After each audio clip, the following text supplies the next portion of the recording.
lại trong Phát Channel. Thì lúc này cũng đang mùa mưa nha các bạn.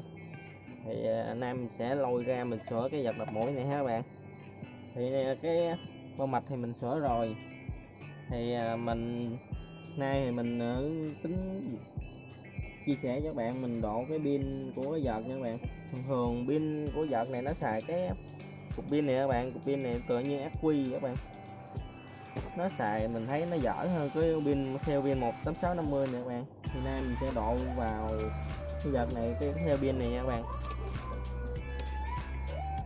Khi mà các bạn sử dụng cái theo pin 18650 nè, các bạn phải kết hợp với mạch sạc này luôn nha các bạn. Mạch sạc này để sạc cho pin này nha các bạn. Bây giờ bắt đầu mình chế nó ha các bạn. Thì mạch sạc nữa các bạn, sạc mình sẽ lấy đây, mình bắn keo vô nha các bạn.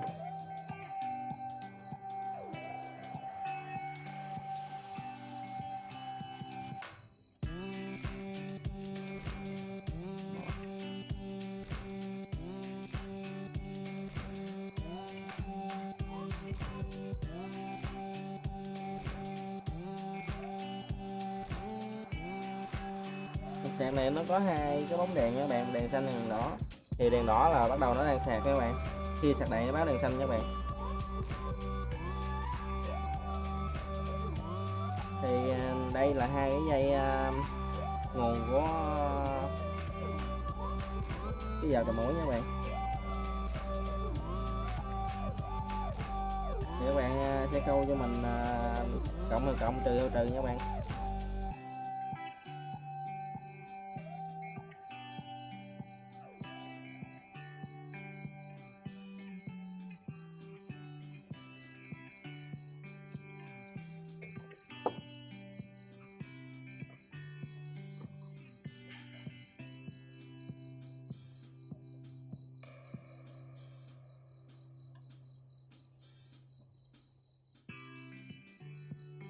Thì trừ này các bạn nối vào trừ của cái mạch sạc luôn nha các bạn. Mình để mạch keo của mạch sạc khô đi mình nối vô.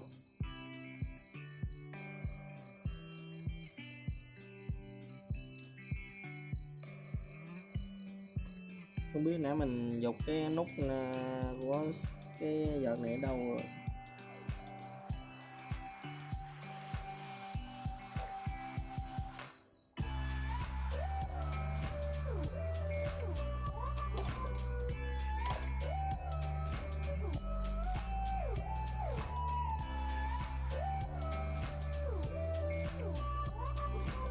Để lát mình kiếm cái nút nào mình chế cái nút luôn rồi.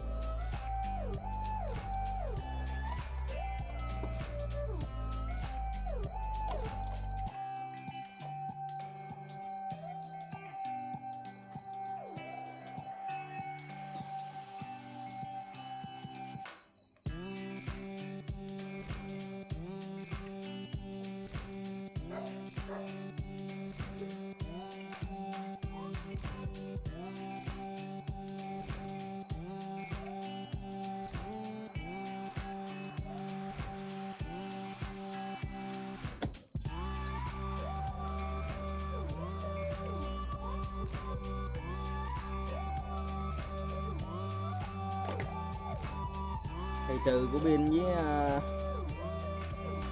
trừ mạch sạc các bạn nói chung như luôn nha.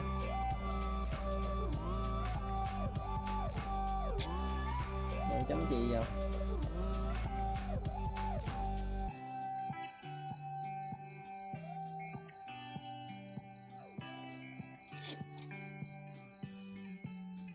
Thì nguồn dương cũng vậy nha các bạn. Nguồn dương sẽ nói nguồn dương của vợt và nguồn dây dương của mạch sạc nha.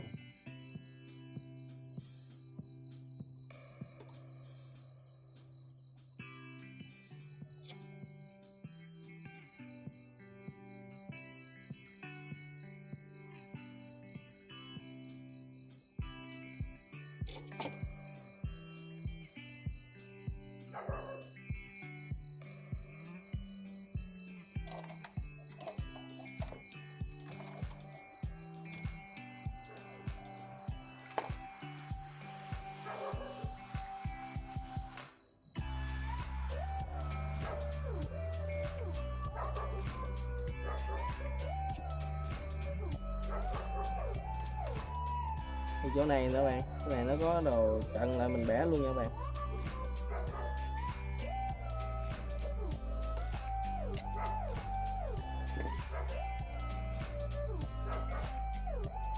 Bẻ luôn để mình đẩy xe ben vô các bạn. Đó.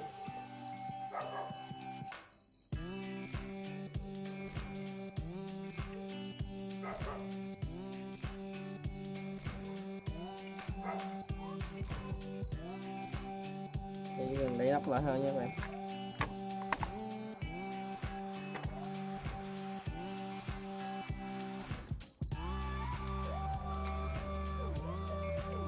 Các bạn thấy không?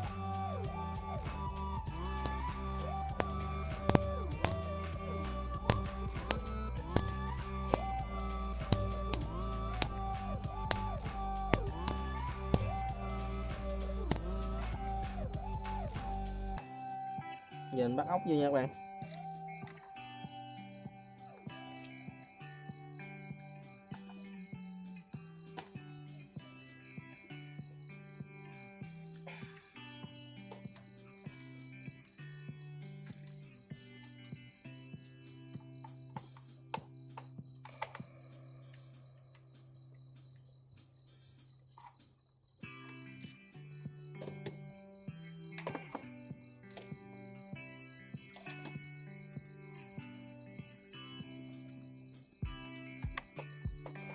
Các bạn mà xài pin này biết nào hư các bạn.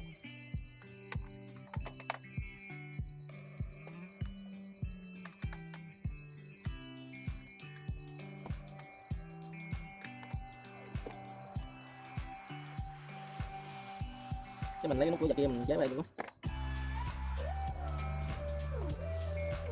Nó gọi là một cái nút này. Ok. Cái chỗ khô mình đập mũi thử xem lại thử. Thì đầu này để sạc nha các bạn. Này bóp để mình qua thử có nha các bạn.